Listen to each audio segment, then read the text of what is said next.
I was on a day visit to the Bellwade farm with a group of friends from the Highland Pony Enthusiast Club, and we were just there literally just to enjoy the day. And we happened to see a field with just mixed ponies in, and he was there.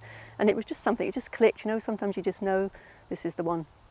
Because I'd seen him in the field, I went home, couldn't get him out of my head, and I went back and saw him for a few weekends actually and rode him there, and he had no vices. He was so calm, it was just like an open book, so I was able to do anything I've wanted to do with him. But he's very biddable, temperament-wise, he's faultless, he's just perfect.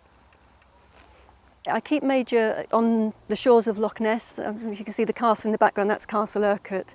The scenery is just fantastic round here, so lots of hacking, mainly hacking. I'm not one for dressage or anything like that.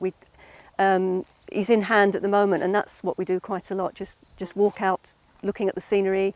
I do join rides, I ride out with my friends. We've done lots of silly things, like dabbled with Lautrec and that kind of thing, but nothing really serious. He's really just a buddy, really. He's just a good friend. So that's what we do.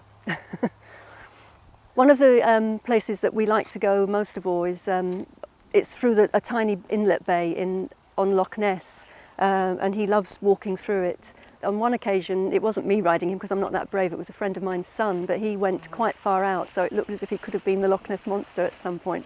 And I'm sure lots of tourists have thought that they may have seen a monster at some point, but we haven't seen one yet, no.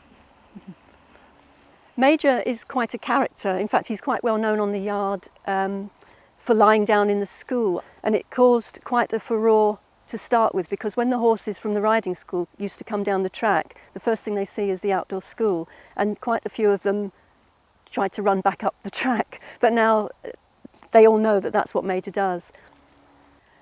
If someone was thinking about rehoming from World Horse Welfare, I would just say go for it, because there was so much support, and I just think that there are so many ponies that need a home. I wouldn't go and buy one, you know, I wouldn't buy one from a breeder. I didn't particularly go to choose a Highland pony, although I loved them, but it was just lucky that he was there.